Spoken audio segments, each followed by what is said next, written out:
or we stop. So Facebook, they can survive. Facebook, yeah, they can survive a crash. But all the other platforms, like on Instagram as well. So let's go back and catch up with where we. So we are back on again. So let me bring the back end so that we can.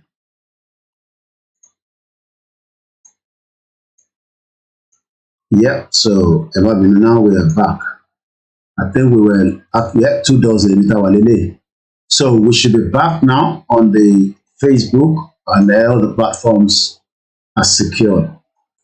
So we could I just start MixLR, because the MixLR actually collapsed as well. Once again, a very good morning to those of you that have joined us. Bear with me quickly again, crop relay, because we need an artificial MixLR, and then we're good to go. So let's stay here first. I'm coming back. Let's start the MixLR, and then we can continue the program. And I'm going to be going very soon, 6 o'clock. Then I can only a few hours sleep. Then we'll come back later. So I just want to start the MixLR. And here we go. So we're good to go now. Yeah. We're very, very good to go. Yeah. Start the MixLR. Yeah. I hope you can still hear me. Your father was kidnapped, so we're back.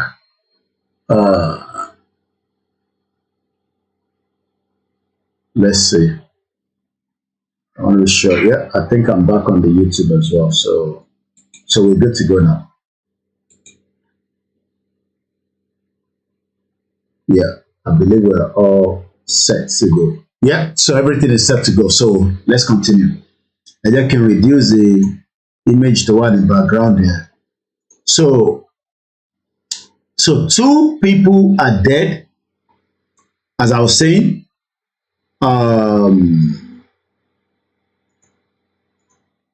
2 people dead, 76 thereabout police officer have been detained. Àbí hostage dẹ̀ lọ mú wọn náà ni àbóyìnbó la bá pè é. Ẹ má bínú ẹ̀yin tẹ́ wà lórí YouTube, the system crashed, that's why we lost.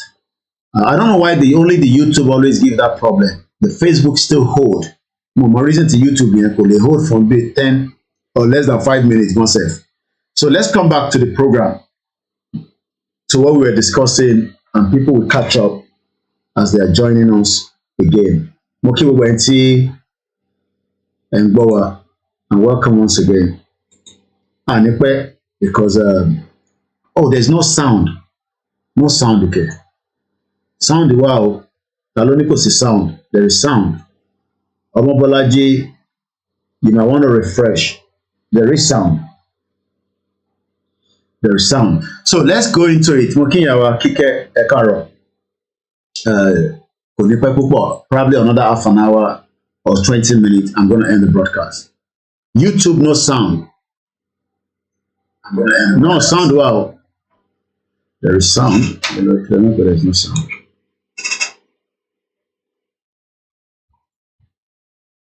Sound, wow. So, this is the headline. 2 people are dead. Dozens of police held hostage in Colombia in protest against oil company. There is always a reason that people do something.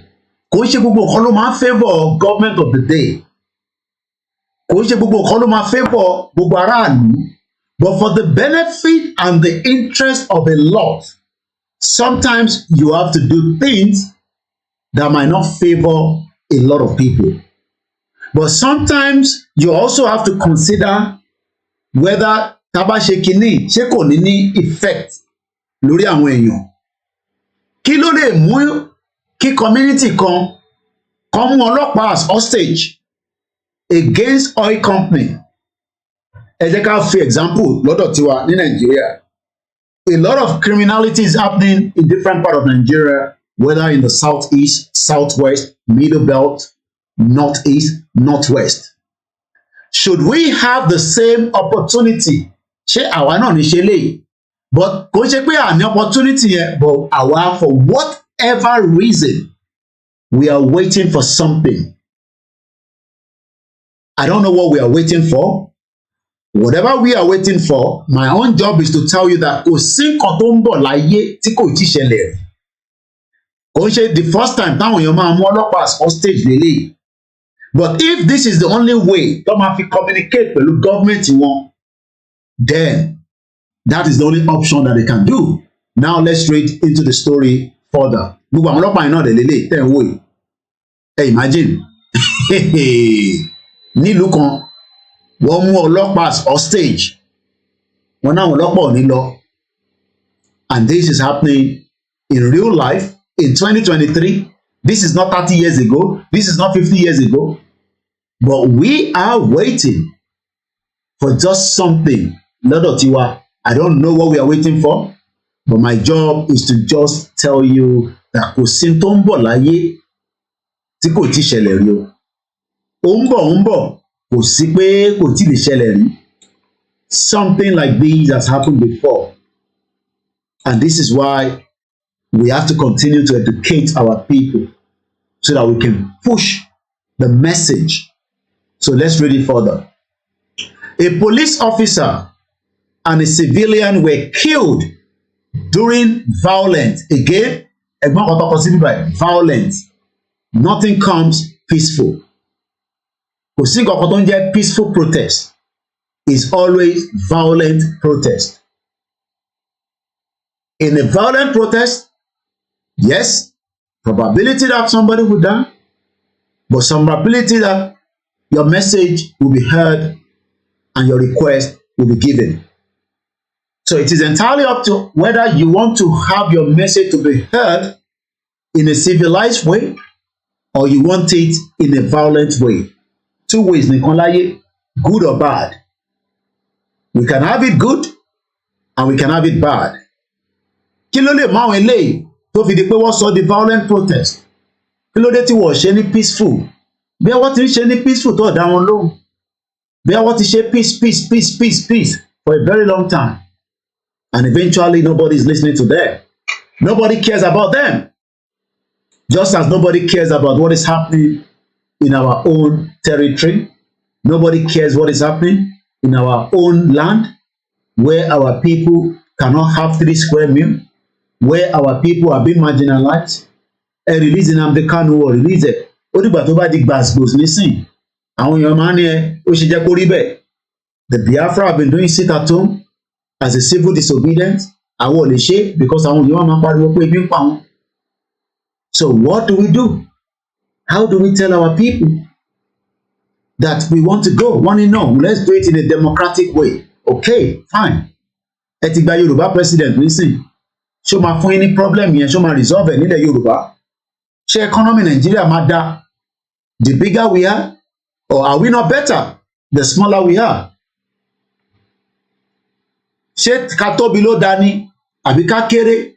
Torí pé tá bá kéré, à lè mọ nítò ara wa, à lè mọ criminal tó wà láàrin ara wa, à lè mọ ẹni tó fẹ́ jẹ gbogbo nǹkan tó yẹ kó jẹ́ kí gbogbo aráàlú jẹ, à lè dín pẹ̀lú ẹ̀, à lè fi òfin dín pẹ̀lú ẹ̀. But ọ̀pọ̀lọpọ̀ ní no, ìyẹn ò dá. Wọ́n ní ká lọ sí another route. Àwọn kan ní ẹ̀ máa ká ṣe bẹ́ẹ̀, ẹ jẹ́ ká máa ṣe díẹ̀díẹ̀. Are we not better off? Ṣé bá ṣe tóbi ní gbẹ̀ngbẹ̀ yẹn lẹ́fẹ́? Tí gbogbo nǹkan control, ṣé tí gbogbo tí Tinubu débẹ̀ náà nísìn tó wọn máa control láti Abuja? Lótìtọ́, Yorùbá ni. But is it going to make impact? Gbogbo yẹn a sì máa fi ṣe proper program. Kò ń ṣe ní ọwọ́ ìdájí. Torí a máa gbétò ìwá sílẹ̀ láìpẹ́. Aago 6 lánàá máa gbé wálẹ̀ bọ̀ torí wà ní crash. So I'm going to give it another 15 minutes. I will bring it down. And this is what we are saying to our people. Ẹ ṣe jẹ́ ká wo the long term than the short term.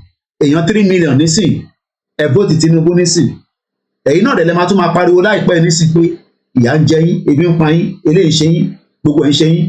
Bọ̀ nílùú kan, àwọn wá ṣe gbogbo wàhálà yìí, ìwà wá lọ síbẹ̀, ó fẹ́ lọ gbé níbẹ̀ ó fẹ́ lọ gbé níbẹ̀ but ó ti gbàgbé pé àwọn náà ṣe violent protest ni o ní Colombia ní Catata province on Thursday kò wá ń ṣe violent protest nìkan ló ṣẹlẹ̀ 79 officers ẹgbọ́n kan tó pé 79 policemen officer ọlọ́pàá àti 9 oil field workers were taken hostage by the members of the rural communities.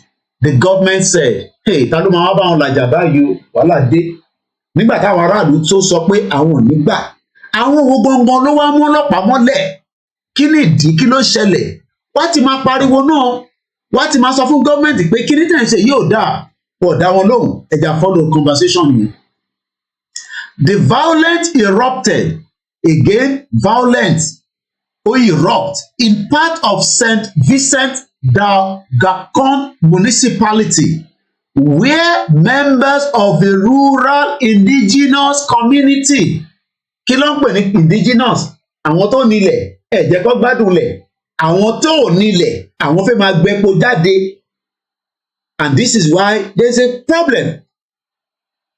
Ìtọ́fàjà nìyẹn, kí ló ń fa wàhálà ní Nàìjíríà lónìí? The indigenous people are saying, àwa la ní kíní, àwa la ní, àwa kọ́ là ń enjoy ẹ̀. Ìtọ́fàjà lélẹ́yìí, that's all I just want to say to you. Ìyẹn mo ṣe ń béèrè pé ǹjẹ́ àwa ti gbọ́rú news báyìí rí? A lè gbọ́ àfẹni tó bá wà nínú mídíà tó jẹ́ pé iṣẹ́ tó ń ṣe nìyẹn. Because àwa máa lọ mú jáde fún yín pé lótìtọ́ èmi náà fẹ́ peace, ká lọ peacefully, ká má jà, kí gbogbo ẹ lọ nírọ̀rùn. Ọlọ́run bá wa ṣe, kọ́lọ́run kó dàárín wọn rú bó ṣe ń dàrú báyìí. Kó dàárín wọn rú kó má rí ọ̀nà lọ, kí gbogbo ẹ dàrú. Bọ̀ kó tó dàrú, àwa gbọ́dọ̀ máa sọ fún yín pé àṣẹ àgbáyé sọ pé a lè lọ, but àwọn olóṣèlú wa ló fẹ́ jẹ́ ká lọ, ó fẹ́ ká remain as Nigerians because ó favour wọn, ó pé àwọn senator kan tó ń sit FCT senator ẹ̀jẹ̀ fojú ẹ̀wọ̀n yìí ó ti wà níbẹ̀ nísìnyí FCT senator ìyẹn ní Àbújá tẹ bá rí ipò ẹ̀ bó ṣe tó bẹ́ẹ̀bẹ́ẹ̀bẹ́ẹ̀ ó ti wà níbẹ̀ látayédáyé wọ́n ṣẹ̀ gbà jáde nísìnyí bàbá yìí ló wà níbẹ̀ láti 1999 ló ti wà níbẹ̀ láti 1999 ló ti ń jẹ mùlá ẹ wo bó ṣe tó bẹ́ẹ̀ ẹ wo pọ̀ bó ṣe tó láti 1999 àwọn Labour Party ló ṣẹ̀ gbà jáde nísìnyí ìyàwó Kìnjígbè ló win ẹni tó win nísìnyí woman yìí but this man has been there forever ó tún fẹ́ padà wá. And these are the politicians tó ní ká lọ sọ fún pàfẹ́ break away from Nigeria. Can you imagine that? These are the politicians. Òwúlélẹ̀ ẹ̀rí kan bó ṣe tó. Ẹ̀rí bó ṣe tó. Òwúlélẹ̀. Can you see? Senator Aduda emerges PDP senatorial candidate for the 4th time in FCT. 4th time. Ẹlẹ́ẹ̀kẹrin. Kábíyèsí Elédùmarè Ọlọ́run ọba. And these are the people you want me to go and talk to. Pé Yorùbá fẹ́ lọ. So make sense. Ṣé ẹ fi ìpele máa wọ̀? But Labour Party ti gba jáde nísìnyí. The incumbent senator representing the Federal Capital Territory at the National Assembly, Senator Philip Aduda, emerged as the winner of the People's Democratic Senate primary. Àti bribe gbogbo yàn. The party electoral committee chairman Aminu Sulaiman Gawada, who declared the result at Nikon Luxury Abuja, the venue of the primary, said Aduda polled 190 poll votes to emerge the winner after 2 other aspirants stepped down. Kí ló step down fún? Ó ti bribe wọn. Ó ti gbowó fún wọn. Nígbà táwọn yẹn bá rẹ̀ ti rówó, kí ló tún fẹ́ lọ ṣe? And these are the reason why we are saying. He described the process as peaceful and transparent, adding that the process of the primaries met laid down procedure and was devoid of any rancor. Kí lẹ rò pé wọ́n máa sọ tẹ́lẹ̀? Kí lẹ rò pé wọ́n máa sọ tẹ́lẹ̀? The FCT Resident Electoral Commission, Alhaji Yaya Bello, another Fulani man, who led 6 other INEC officers, got the bribe of the 6th area council to monitor the primaries, affirm pé gbogbo ẹ lọ létòlétò bí INEC ṣe sọ pé Buhari Tinubu ló wọlé. Affirm that the primaries were held in accordance with the commission's laid down procedure. In his speech, Senator Philip, peaceful primaries, he assured we're always protected. Ilẹ̀ Yorùbá máa sọ tẹ́lẹ̀. This man, ó ti wà níbẹ̀ láti 1999 ló ti ń jẹ mùlá. Ló ti ẹlẹ́ẹ̀kẹrin lọ́dún mẹ́rin mẹ́rin ẹlẹ́ẹ̀kẹrin tó ń lọ ní. And a lot of you want us to deal with these animals.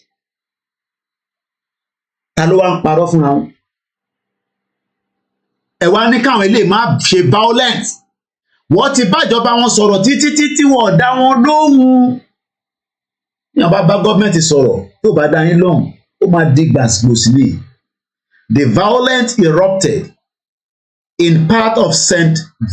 Vicente de Cagon municipality, where members of the rural and indigenous communities blocked access to an oil field and set a fire. National police said to demand Emirate Energy help fix road. Ẹ̀gbọ́n epo ládùúgbò kan ẹ̀ ṣe títì fún wọn ẹ̀ fún wọn ní basic amenity. Is that not what Ken Saro-Wiwa was fighting for? Kó tó di báyìí bàtà lọ pàdánù. Ṣé kò ń ṣe? Is this not what Ken Saro-Wiwa? Good morning, Nicholas. Is this not what Ken Saro-Wiwa was fighting for? Similar to this in Niger Delta, where they were sucking the crude oil, damage the community. The riverine area is damaged. Is that not what the Biafra are fighting for? Is that not what the Yoruba are fighting for? Where somebody goes to Osun State, the Chinese destroy our land, take all our resources to China, and then when we start now, they will say we are violent. We've not even started, they say we are violent. They say that I am the one that wants to destroy Nigeria. But in another country, they've taken 79 police officers as hostages. Hostage. Because the government in there is stupid, doesn't want to talk to the people. President Gustavo Petro, who ordered defense and interior officials to the region, decried the killings on Twitter. We have a popular movement which by its execution and the influence of groups which wants to destroy this government and subline Colombia in war has ended up murdering a young policeman, he said. The Attorney General Police should investigate the killings, while the Red Cross should attend to those being held hostage. And this is how far we can go this morning.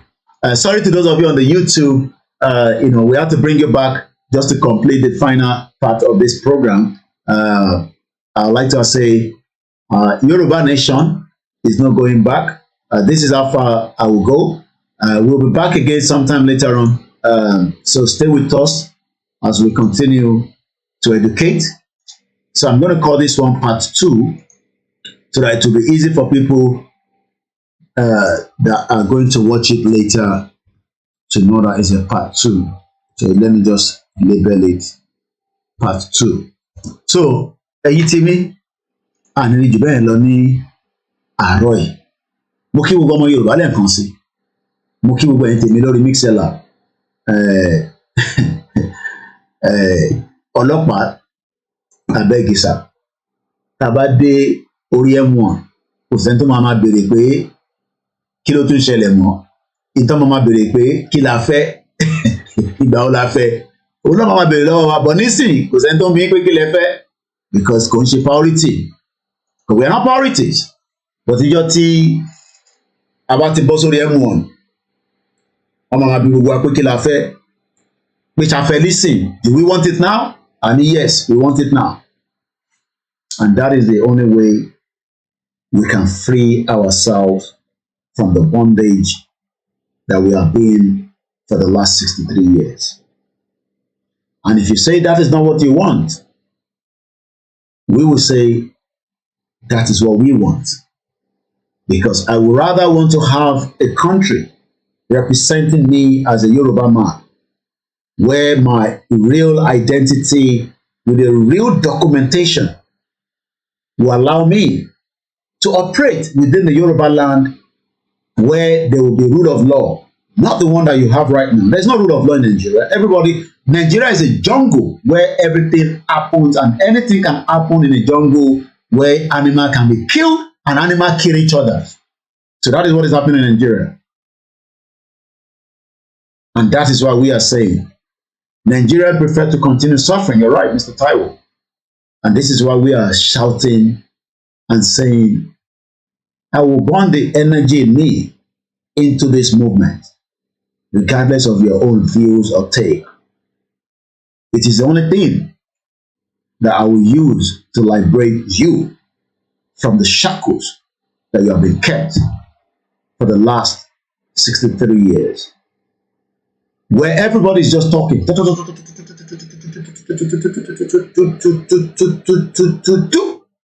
Latin 1999, let's even leave the remaining parts. It's been talking. Money got stolen. Corruption there. Money, yami yabe, eshegoni. At the barrier, you know, we got a bit of time. Kekere, we can't coffee bar when you also, but transmission, you will break line image, but it's fine. We've been able to manage it, and we're just 3 minutes away. Eshegoni, yami, thank you so much for your love and support. Your Ujuakuro nínú status yín, that they believe in us, because I don't believe in us nígbà kan, wọn náà wọn believe in wọn, ọ̀nà onírọ́ ni mí, irọ́ ni mò ń pa. It's entirely up to you with your views. But èmi o, màá fi media mi, màá fi gbé lọ síbi tí brain yìí máa ṣí lójoojúmọ́ pọ̀. Ọmọ ọ̀rọ̀ wà ní tí bọ̀bọ̀ yẹn sọ. Èyí tí mo sọ nísìn, èmi kúkú kọ́ mo kọ́ átíkù yẹn. Èmi dẹ̀ kọ́ láwọn ọmọ Colombia tó imagine ní Colombia, nílùú kan ní Colombia, ní agbègbè kan, wọ́n alè ní wọ́n kidnap ọlọ́pàá 76 ọlọ́pàá. Pé ẹ̀ ní ṣepo kankan níbí báyìí, kò ní sí crude oil kan tẹ́. Ó ti dé, àwọn ti wà lórí ẹ̀mú wọn nìyẹn. Orí ẹ̀mú tó bá máa fi di gbàsgbòs, àgbáyé máa dá sí pé kí ló ṣẹlẹ̀, gọ́ọ̀mẹ̀ntì ṣe sùúrù. Kí ló ń béèrè fún ẹ̀tọ́ wọn, ṣe sùúrù. But gọ́ọ̀mẹ̀ntì àgbáyé nísìn, wọ́n ti endorse Tinubu, wọ́n ní kò sí problem. Gbogbo ẹni tó bá ní problem, wọ́n ní kẹ́ lọ sí court. Ṣé tó bá lọ sí kangaroo court, tí ó máa gba result? No, ṣé tí èmi àti ẹ bá jọ gbéra wa lọ sí court ní Nàìjíríà, ṣé a máa rí judgment àbí èmi àti ẹ̀gbọ́n tún máa sanwó fún judge àtọlọ́pàá tó kó gbogbo wa lọ? Is that not what is happening in Nigeria? Ìjẹ́ gbọ́ kéèsì Abba Kyari mọ́. Attorney General Federation, Ìyá mi Abe, ṣe mọ̀ pé bàbá yẹn ó lé bàbá Attorney General Federation 109 billion naira. Wọ́n tún adjourn kéèsì sí May 11. Wọ́n ṣe bá máa adjourn ẹ̀ nìyẹn. That is Nigeria for you. And that is the country to expect our diaspora. Táwa ti gbé níta, kódà tá a bá ń ṣe cleaning, tá a bá ń ṣe care work, tá a bá tún wá ní business tá à ń tajà, tá à ń lọ ra lace, tá à ń lọ sí ibi tá a ti ra gold, káṣá máa tà láàrin ara wa ní community wa nínú ibi tá a bá ń gbé, torí pé tó bá tà fẹ́ tó wà Nàìjíríà lẹ́yìn kó tún fóògùn kó fi pa ẹ́, torí kó má bàa fi sanwó. Jungle justice, ẹ máa ṣe jungle justice. Politician yín, ẹ rí bá àti mo ṣọ́ lẹ́kan, former senator FCT, láti 1999 ló ti wà níbẹ̀. Orí kan bó ṣe tó. Ó tún fẹ́ padà wá. Ọmọ tsunami tó gbé lọ nísìn, tsunami Labour Party. Labour Party ló win nísìn ní FCT. They don't like that. And this is why we are saying, we can't continue like this. At an option, ẹ ṣe jẹ́ ká ṣiṣẹ́ lórí option yìí. Ẹ ṣe jẹ́ ká lọ, ẹ jẹ́ ká tẹ̀ lọ náà. Ẹ jẹ́ ká fi Nàìjíríà sílẹ̀. Koiki, shut up. We don't want to leave Nigeria. Àwa happy pẹ̀lú Nigeria. No, ìwọ lè wà happy, but àwa wà happy. Kò ń ṣe ẹni Koko Zaria.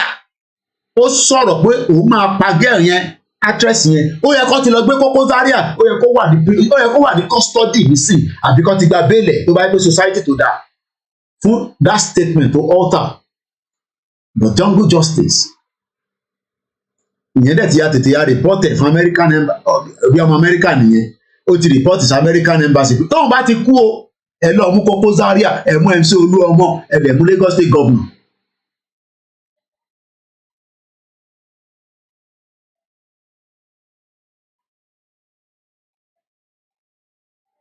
We have to dissolve it. It's the only way. Yeah. You're right. Bàbá tí mo interview yẹn náà bẹ́ẹ̀ ni. Níjọ́ tí mo ní fídíò lẹ́yìn lẹ́ẹ̀kan fún ẹ̀ briefly. Kò mo ní láti lọ nísìn. Because àwọn ọmọ ti ń dìde school wa. So I have to go and do some other things quickly. Máa yìí ni ẹ̀ ń sọ. Máa tí mo ká mọ́ nígbà yìí kékeré bá ẹ bó ṣe ń dán ó ń dán gbẹ́gbẹ́gbẹ́ ni mo tètè mọ̀ pé criminal ni mo ṣàkọ mọ̀ pé ilé tó wá láti Nàìjíríà yìí àwọn criminal náà ni kí lọ mú fídíò wa gbogbo wa ẹ jẹ́ ìṣèkọ kọfí lè sí these are all the criminals gbogbo wọn ni ẹlẹ́yìn they are all criminals criminal ni gbogbo wọn látòkèdè but the Nigerians love their oppressors àwọn tó ń oppress wọn èmi ẹnikẹ́mi wálé èèyàn kan jẹ́ senator láti 1999 ó yọkùn bẹ̀m̀bẹ̀m̀bẹ̀ ẹ lọ bá èmi lẹ́ni kí n máa bọ̀ ń lé mò ń bọ̀ èmi ní kẹ́dódè mo ti dé tán mo ti ra ticket kódà next flight gan ni máa bá jáde láti Heathrow tó máa gbé mi alẹ́ gan ni máa gbéra níbà àárọ̀ ni máa dé airport tí bá ti dé ká wá pàdé mi ní airport èmi ní kẹ́ máa dódè mò ń bọ̀ mo ti dé tán ẹ jẹ́ mo yóò yá àbí obìnrin ilé ẹ̀dìkẹ́ máa dúró dè kó máa sọ nǹkan máa ṣe fún ẹ bó ṣe gbogbo olùdáná lọ pátápátá ló dàrú ó ṣe wà yẹn mo rí fídíò yẹn mo ṣáà kó wà lẹ́yìn nínú bàbá yẹn tó ń dán gbẹ́ngbẹ́ngbẹ́ ni eléyìí sá ti dé mọ́lẹ̀ ní bíbá allegation ṣe ni kó lè lọ anywhere gbogbo tó ṣẹlẹ̀ Nàìjíríà wàá kọ̀ mọ́ wọ́n máa pàṣẹ sí ni pé ibi báyìí lọ́rọ̀ dé báyìí o àti mú mọ́lẹ̀ sí bíbá ilé fi ti gbowó sílẹ̀ bẹ́ẹ̀ máa fi hàn wọ́n lọ́la so ẹ̀yin tèmi àníríjì bẹ́ẹ̀ lọ mo kí gbogbo alẹ́ nǹkan sí odò agbéwà bó bá jẹ́ mi náà lọ dalẹ̀ kó má gbé mi bọ́ tí ìbàdàn ti ń ṣọ̀dalẹ̀ fight continue gbogbo ẹ̀ tẹ́ ń sọ fún yẹn Koiki àwọn èèyàn ládùúgbò ẹ máa sọ fún wọn pé short term goal lọ́rọ̀ Tinubu Yorùbá nation is a long term goal ẹ ṣe gan ni gbogbo èèyàn wa èmi ò dẹ̀ ń ṣe Bob D nísìn ara wọn ti wálẹ̀ báyìí àti ọ̀pọ̀ ara wọn ti wálẹ̀ pẹ̀lú ọ̀rọ̀ Àtíkù báyìí wọ́n dẹ̀ ti ya pépà fún wọn ní ṣiṣẹ́ lásán àti tó ṣe kò ṣe chéńjì ìdí àwọlé Àtíkù dẹ̀ lówó tó gbé náà ẹ jẹ́ àgbọ̀ Ìgbòho ká tó máa lọ.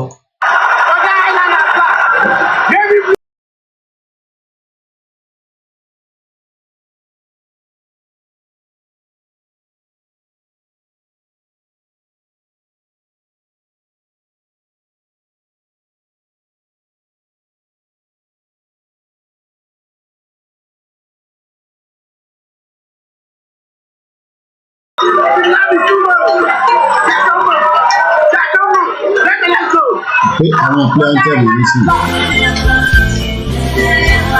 orílẹ̀-èdè 4725 ẹ̀rìn lọ́sì Ìgbòho àgbéga ó dàrọ̀ ìyá mi ìmọ̀ ọ̀gbẹ́ nílẹ̀ díẹ̀ lórí ṣàìsùn ìmọ̀ ọ̀gbẹ́ nílẹ̀ ìgbàgbọ́ wà ní pé.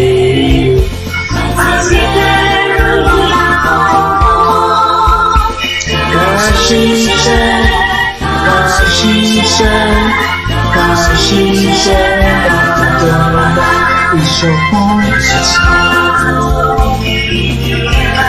ìkẹjẹ tẹ̀síwájú ọjọ́ ilé àtòhun. Ẹ dàpọ̀ wọn ní bàbá olówó ló pàǹtẹ́ẹ̀nì I'm not too sure how to ask. Bọ́ sí ipò ìwọ ni ìmọ́lẹ̀ ìlú adúláwọ̀ àwa ni ìmọ́lẹ̀. Odi Star Radio about 11 o'clock. Màá lè sọ̀rọ̀ díẹ̀ bye for now. Àní lè jù bẹ́ẹ̀ lọ. Mo kí gbogbo ọmọ Yorùbá nílé lóko. Ẹ̀yin tẹ́ ń celebrate Tinubu ẹ máa celebrate ẹ̀ short term goal ni ó kù díẹ̀. Bye for now everybody. Ọmọ ìlànà sùn.